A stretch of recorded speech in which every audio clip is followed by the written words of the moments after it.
جئنا تبصرة عن كل ضلال أعددنا بضع رسال. بسم اللہ الرحمن الرحیم نحمدہ ونصلی علی رسولہ الکریم اما بعد. میرا نام صبغت اللہ ہے اور دارالعلوم کراچی سے 2016 کی فراغت ہے الحمدللہ. تخصص کا پہلے دن سے شوق بھی تھا، ارادہ بھی تھا، حالات کی وجہ سے اور مصروفیات کی وجہ سے پھر کسی ادارے میں جا کر تخصص کرنے کا موقع بھی نہیں ملا اور وہ نہیں ہو سکا. پھر آن لائن تخصصات کے بارے میں لوگوں کی جو آراء ہیں وہ آراء بھی زیادہ اچھی نہیں تھی.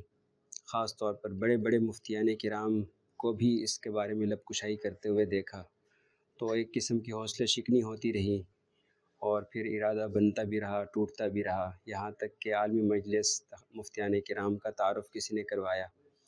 پھر اس ادارے میں پہنچ کر آن لائن تخصص فی الافتاء کرتے کرتے ورک شاپ میں جب ہم پہنچے تو ان 3 دنوں کے اندر اساتذہ کرام کے ساتھ بیٹھ کر اس ادارے کے نظم کو دیکھا. خاص طور پر تخصص فی الافتاء کی جو تمرین کا نظم ہے اس نظم کو دیکھا، بڑی جامعیت کے ساتھ اور محنت کے ساتھ جو تمرین کروائی گئی. تو وہ رائے جو آن لائن تخصص کے بارے میں کبھی ہوتی تھی وہ رائے یکسر بدل گئی ہے.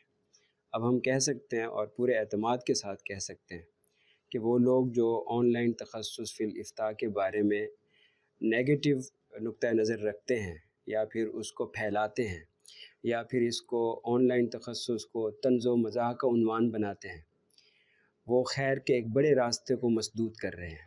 ان کو پہلے نظم دیکھنا چاہیے، اس نظم سے آگاہی حاصل کرنی چاہیے. تو مجھے لگتا ہے کہ پھر ان کی رائے بھی اس طرح بدلے گی جس طرح ہماری رائے بدلی ہے. تو ہم پورے قلبی اطمینان کے ساتھ واپس جا رہے ہیں اس دعا کے ساتھ کہ اللہ تعالیٰ اس ادارے کو اور اس ادارے کے اندر سر انجام دی جانے والی خدمات کو دن دگنی رات چگنی ترقی نصیب فرمائے اور اس شجر سایہ دار کو اللہ تعالیٰ مزید پھلدار بنائے، تناور بنائے انشاءاللہ. آمین. وآخر دعوانا الحمدللہ رب العالمین.